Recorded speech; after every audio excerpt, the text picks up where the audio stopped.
Hello everyone, তোমরা সবাই কেমন আছো? আশা করি তোমরা সবাই ভালো আছো। আমিও ভালো আছি। আজকে সকাল সকাল বেরিয়ে পড়লাম রামপুরহাট থেকে শিবগাদি যাওয়ার উদ্দেশ্যে। শ্রাবণ মাস মানেই তো শিবের মাস, তাই যে যেমনভাবে পারে তেমনভাবে জল ঢালতে যায় শ্রাবণ মাসে। তাদের বিশ্বাস, এই শ্রাবণ মাসে মহাদেবের পুজো করলে নাকি তিনি ভক্তবৃন্দদের মনস্কামনা পূর্ণ করেন।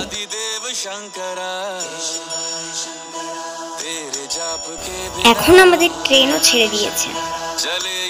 রামপুরহাট থেকে যেতে হবে প্রথমে বারাণসী।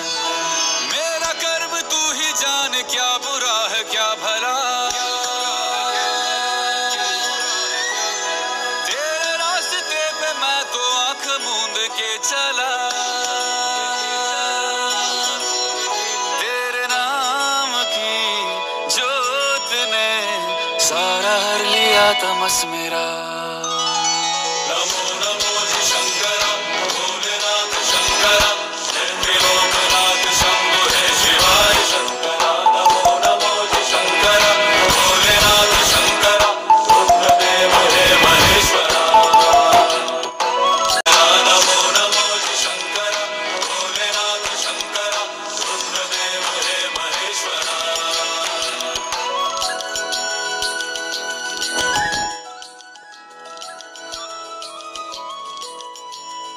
তো বন্ধুরা, আমরা কিন্তু এবার বারহারোয়া পৌঁছে গেছি। আর হ্যাঁ, এই ভিডিওটা দেখতে হলে আমার সঙ্গে কিন্তু আপনাদের যুক্ত থাকতে হবে। এখন তো আমরা বারহারোয়ায় নেমে গেছি। তো এখন একটা ছোট অটো করে আমরা চললাম হচ্ছে শিবগাদি। এখন আমি অটোতে উঠেও গেছি। পাহাড় ও জঙ্গলের ঘেরা সেই জায়গা যার নাম শিবগাদি ধাম। চলুন তবে ঘুরে আসি শিবগাদি ধাম।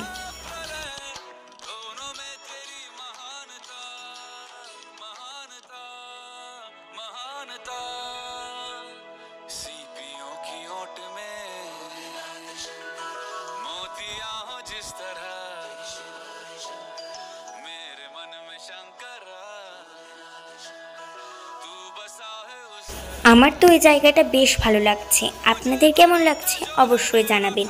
সুন্দর সকালের মনোরম দৃশ্য দেখতে দেখতে আমরা পৌঁছে গেলাম শিবগাদি ধাম। সেখানে অটো থেকে নেমেই আমাদের হেঁটে হেঁটে যেতে হবে শিবগাদি ধাম। এখন আমরা শিবগাদি ধামের মূল গেটে পৌঁছচ্ছি। আর শ্রাবণ মাসে সোমবারে তো একটু ভিড় হবে। তো ভিড়ের মধ্যে আমি যতটা পেরেছি তোমাদের সঙ্গে শেয়ার করছি। দোকান থেকে ফুলমালা নিয়ে আমরা পৌঁছালাম শিবগাদি ধামের মূল গেটে। এখন আমরা চললাম বাবার কাছে। বাবার কাছে যাওয়া মানেই তো একটু কষ্ট, তাই কষ্টটাকে মনের মধ্যে লুকিয়ে রেখে আমাদের 190টা সিঁড়ি দিয়ে যেতে হবে বাবার কাছে।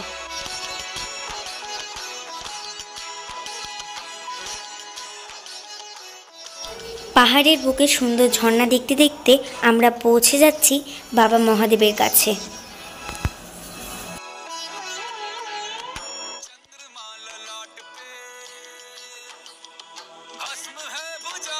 শেষমেশ আমরাও পৌঁছে গেলাম বাবা মহাদেবের কাছে। শ্রাবণ মাসের প্রথম সোমবার বলে কিন্তু ভীষণ ভীষণ ভিড় ছিল সেখানে। এই শিবগাদি মন্দিরটি কিন্তু ঝাড়খণ্ডে অবস্থিত। মন্দিরের আশেপাশের প্রকৃতিটা ভীষণ সুন্দর। এখানকার বাবার নাম গজেশ্বর বাবা। মন্দিরটি কিন্তু গুহার ভেতরে। আর এই মন্দিরে কিন্তু অনেক ঠাকুরও ছিল।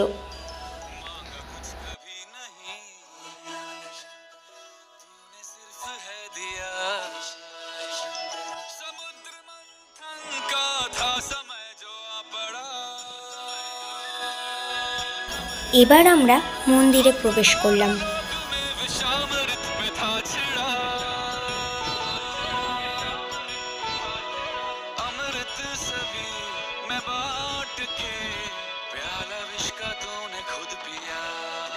ভেতরে কিন্তু অনেকটাই ভিড়ের জন্য আমরা অনেক কিছুরই ভিডিও করতে পারিনি।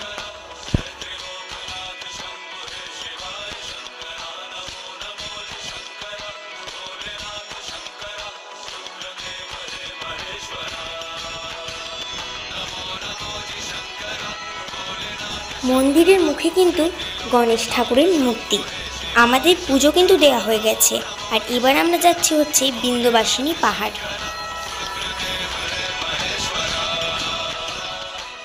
এখন আমরা চলে এসেছি বিন্ধ্যবাসিনী পাহাড়।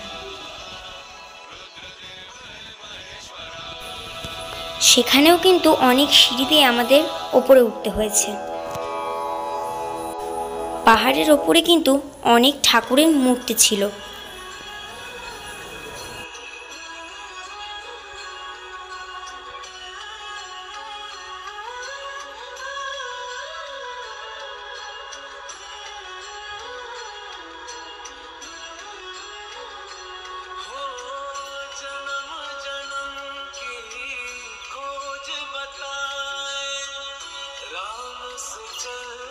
পাহাড়ের কিন্তু শেষ প্রান্তে ছিল একটি বিশাল বড় বাজরংবাড়ির মূর্তি।